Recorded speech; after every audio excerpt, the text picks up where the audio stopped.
It was a sunny Tuesday afternoon at Best Buy store, the biggest shop in Greentown. Mei Lee was getting ready to do her weekly shopping, just like she had done every Tuesday for the past 5 years. The store had everything, from food to clothes to toys. Mei worked as a teacher at Greentown High School, teaching math to teenagers. Many of her students' parents came to this store too, and she often met them while shopping. Today was special because Mei was planning a surprise party for her younger sister, Linda. She had a long list of things to buy: balloons, cake mix, paper plates, and decorations. As she walked from her car to the store's front door, she was thinking about how happy Linda would be at her party. The store looked the same as always, with its bright blue sign and sliding glass doors. But something was different today. There was a new security guard at the door, a big man named Bob, who Mei had never seen before. He wore a black uniform and had gray hair. As Mei walked closer, pushing her empty shopping cart, she noticed Bob giving her strange looks. Just as Mei reached for a shopping cart, Bob stepped in front of her. "Stop right there," he said in a loud voice. "You can't come in." Mei thought she hadn't heard him right. She looked around, thinking maybe he was talking to someone else, but she was the only one there. Some shoppers inside the store stopped what they were doing and started watching what was happening. "Is something wrong?" Mei asked politely, adjusting her blue face mask. She had been wearing masks to the store ever since COVID started, just like everyone else. Bob looked uncomfortable, but didn't move. "Look," he said, lowering his voice but still speaking rudely. "We have new rules now. We can't let certain people in. People who look different." Mei felt like her heart stopped. Her hands started shaking and her face felt hot with embarrassment. In all her years of shopping at Best Buy store, nothing like this had ever happened. She had always felt safe here. This was her neighborhood, her community. Now, right in front of everyone, this guard was telling her she couldn't enter because of how she looked. People were starting to gather around. Some pulled out their phones and started recording. Mei wanted to cry, but her experience as a teacher had taught her to stay calm in hard situations. She took a deep breath and stood up straight. "Are you saying I can't come in because I'm Asian?" she asked clearly, making sure everyone could hear. The people watching gasped. More phones came out to record what was happening. Bob shifted from one foot to other, looking nervous now that so many people were watching, but he didn't back down. "Just doing what I was told," he said, crossing his arms. "Gotta keep our customers safe." Suddenly, there was noise coming from inside the store. Someone was pushing through the crowd that had gathered.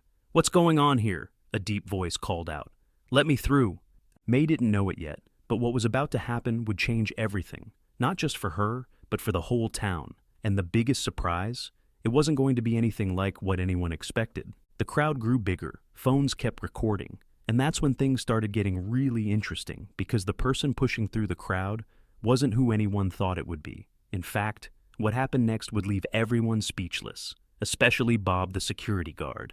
Through the crowd came rushing not the store manager, as everyone expected, but Mrs. Wilson, a tiny old lady with white hair, who everyone knew as the sweetest customer at Best Buy store. She was only 4 feet tall, used a walking stick, and was in her 70s, but the way she pushed through the crowd made her seem much bigger. "Young man," Mrs. Wilson said, pointing her walking stick at Bob, "I've been shopping here for 30 years, and I know for a fact there's no such rule." Her voice was so loud and sharp that Bob took a step back, nearly bumping into the sliding doors. But Mrs. Wilson wasn't done. She turned to Mei and gave her a big smile. "Dear, you taught my grandson Tommy last year. He went from failing math to getting B's because of you." Then she spun back to face Bob, her walking stick tapping the ground angrily. "This woman is a better part of our community than you'll ever be." More people started speaking up. "That's Ms. Lee," someone shouted. "She helped my daughter pass her college entrance exam," called another voice. The crowd was getting bigger and angrier. Bob was sweating now, looking around nervously. I was just following orders from the new owner," he stammered. "Mr. Smith told us to be more careful about who we let in after the robberies last month." This was news to everyone. Old Mr. Johnson, who had owned Best Buy store for 20 years, had always been fair to everyone. Nobody knew he had sold the store. Just then, a sleek black car pulled into the parking lot. A man in an expensive suit stepped out, Mr. Smith himself. He was tall, with perfectly combed hair and a gold watch that sparkled in the sun. Everyone expected him to back up Bob's story about the new rules. But when Mr. Smith saw what was happening, his face turned white. "What in the world is going on here?" he demanded, rushing over. His voice was shaking, but not with anger. He looked scared. That's when things got really strange. Mrs. Wilson stepped forward, and to everyone's shock, she started laughing. Not a sweet old lady laugh, but a laugh that made everyone stare.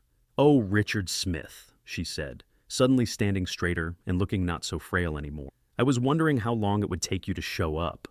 Mr. Smith looked like he'd seen a ghost. "Mom," he whispered. The crowd went silent. Mom? The new owner's mother was Mrs. Wilson, the sweet old lady who had been shopping here for 30 years? But that wasn't even the biggest surprise. Mrs. Wilson reached into her purse and pulled out something that made Mr. Smith's face go even whiter. A folder full of papers. "Now, son," she said, her voice no longer shaking at all, "would you like to explain to everyone why you really bought this store? Or should I?" The papers in her hand seemed to hold some kind of secret that Mr. Smith definitely didn't want anyone to know about. And as May stood there watching, she realized this had turned into something much bigger than just her being refused entry to a store. But what was in those papers? And why did Mr. Smith look so terrified of his own mother? Mrs. Wilson waved the papers in the air, and everyone could see they had the bank's logo on them. "You see," she continued, her voice getting stronger, "my son here didn't exactly buy this store fairly." She looked around at the crowd, making sure everyone could hear. "He scared poor Mr. Johnson into selling it by spreading rumors about robberies that never happened." Mr. Smith's face went from white to red. "Mother, please," he whispered, trying to grab the papers, but Mrs. Wilson was surprisingly quick for her age. "And that's not all," she said, pulling out her phone. She played a recording, and everyone heard Mr. Smith's voice clearly. "Once we get the old man to sell, we'll change the store completely. No more of this community store nonsense. We'll turn it into something more exclusive." May suddenly remembered something. "Wait a minute," she said, stepping forward. "Last month, my sister Linda, who works at the bank, mentioned something strange. She said someone was trying to buy all the stores in this area, but she couldn't tell me more because of bank rules." Mrs. Wilson smiled at May. "Your sister Linda? Dark hair, always wearing purple? She's the one who helped me gather all this evidence." Now it was May's turn to be surprised. Her quiet sister Linda, who worked in the bank's back office, had been helping Mrs. Wilson all along. But before anyone could react, another car screeched into the parking lot. Out jumped Linda herself, carrying more papers and looking nothing like her usual shy self. "I brought everything, Mrs. Wilson," she called out, "including the real reason Mr. Smith wanted this store." Mr. Smith tried to run, but he forgot about Bob, the security guard, who was still standing by the door. Bob, who had been watching everything with his mouth open, suddenly stuck out his foot. Mr. Smith tripped and fell flat on his face. "Sorry, sir," Bob said, not sounding sorry at all. "Just following orders. Mrs. Wilson told me to keep you here if you tried to run." The crowd gasped. Bob had been working with Mrs. Wilson too? The same guard who had just refused May entry to the store? Mrs. Wilson helped her son up, but kept a firm grip on his arm. "You see," she explained to everyone, "Bob here has been my friend for years. When Richard hired him last week, Bob called me right away about the strange rules. We knew we had to catch Richard in the act, but we needed proof. So we set up this whole thing." May felt her head spinning. "You mean, you used me? You knew this would happen?" Mrs. Wilson's face softened. "May, dear, we needed someone Richard wouldn't suspect, someone the whole community would stand up for. When I saw you coming to the store today, I knew it was our chance. But believe me, I made sure there were plenty of people around to support you." Just then, police sirens could be heard in the distance, getting closer. Mr. Smith started struggling harder to get away. But why were the police coming? And what was in those new papers Linda had brought? The answer would shock everyone, especially May.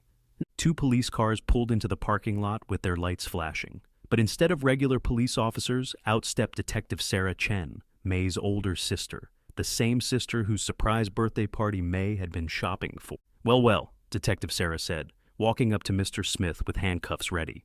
"Looks like the family business is over, Mr. Smith. Or should I say, Mr. Fake Smith?" The crowd started whispering. "Fake Smith? What did that mean?" Linda stepped forward with her papers. "His real name is Richard Conway," she announced, "and he's wanted in 3 other cities for the same trick.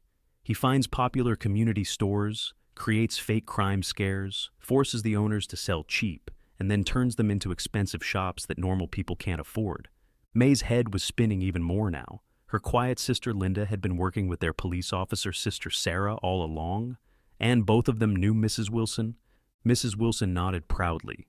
When I first suspected something wasn't right with my son, well, my adopted son, I went to the bank for help. That's where I met Linda. She connected me with Detective Sarah, and we've been working together for weeks to catch him. But Mom, Richard Mr. Smith protested, everything I did was for you. I wanted to give you nice things, fancy stores to shop in. Mrs. Wilson's face turned stern. I adopted you from the orphanage 30 years ago, when you had nothing.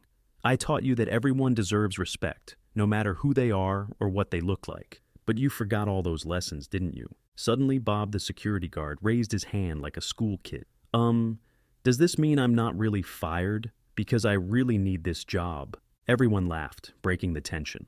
Mrs. Wilson smiled. No, Bob, you're not fired. In fact, she turned to look at Mr. Johnson, who had just arrived after someone called him. I believe the real owner might have something to say about that. Mr. Johnson stepped forward, his kind face serious.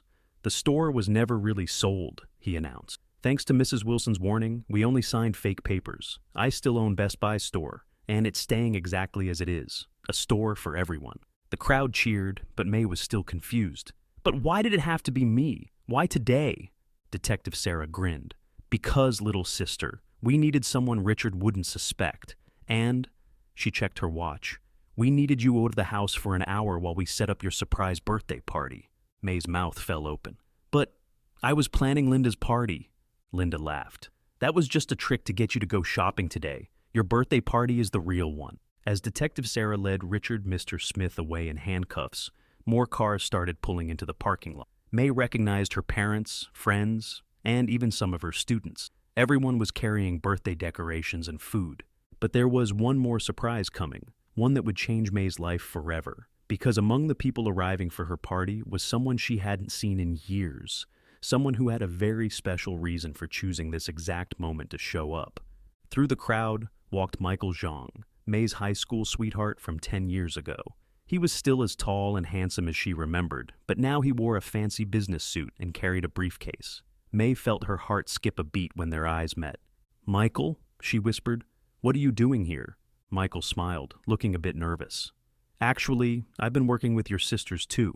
I'm a lawyer now, and I've been tracking Richard Conway's crimes across the country. That's how I found out he was targeting this store, your store. Mrs. Wilson chuckled. Oh yes, when young Michael here contacted me about Richard's history, he was quite surprised to learn that the May Lee he'd been hearing about was the same May he'd never forgotten. May turned to her sisters, who were trying not to grin. You knew about this too? Linda nodded. Michael reached out to Sarah 3 months ago about the case. When he realized you lived here, well, she gestured at all the party decorations. Let's just say this party got a lot more interesting to plan. But suddenly Mr. Johnson cleared his throat. Speaking of plans, he said, I have an announcement to make. He pulled out a large envelope. Mrs. Wilson and I have been talking, and we've decided Best Buy store needs something new. A community board to make sure nothing like this ever happens again. He opened the envelope and pulled out several papers. May, we want you to be on this board, along with Mrs. Wilson, Linda, and, he smiled, Michael, who has offered to be our legal advisor. That is, if he's planning to stick around. Michael stepped closer to May. That depends, he said softly. I just took a job at the law firm downtown, but I'll only accept it if... He reached into his pocket and pulled out something small and sparkling. The crowd went completely silent. In Michael's hand was a ring, the same ring May had admired in a jewelry store window 10 years ago, right before Michael had left for law school and they'd gone their separate ways. I kept it all these years, Michael said, his voice shaking a little. I always hoped I'd find you again, and when I heard about this store and the community that loved you so much, I knew why I never could forget you. But before Michael could say anything else, a loud voice interrupted. Wait! It was Bob the security guard. He was pointing at the parking lot, where a mysterious black van had just pulled up. Inside the van, someone was watching everything through tinted windows. Someone who had an even bigger connection to this story than anyone could have guessed. And what they were about to reveal would change not just May's answer to Michael, but everything everyone thought they knew about Best Buy store and Greentown itself. The black van's door slowly opened. Everyone held their breath as an elderly man stepped out, using a silver cane. He wore a simple gray suit and had kind eyes behind his glasses. May heard Mrs. Wilson gasp. Henry, Mrs. Wilson whispered, her hand over her heart. Henry Wilson. The old man smiled. Hello, Martha, he said to Mrs. Wilson. "It's been 30 years." The crowd started whispering. Henry Wilson, Mrs. Wilson's husband who had disappeared 30 years ago, the same year she had adopted Richard? Mr. Johnson stepped forward, looking like he'd seen a ghost.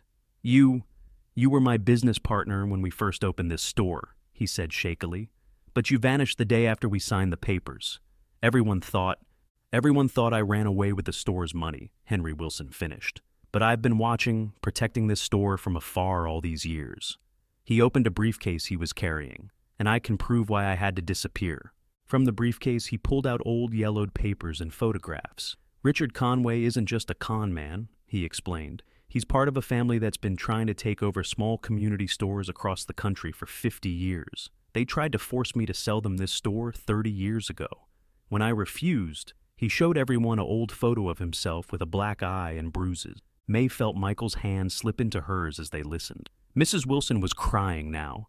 "I didn't just leave, Martha," Henry continued, looking at his wife. "I went into hiding to gather evidence against their whole operation. I knew if I told you the truth, you'd be in danger.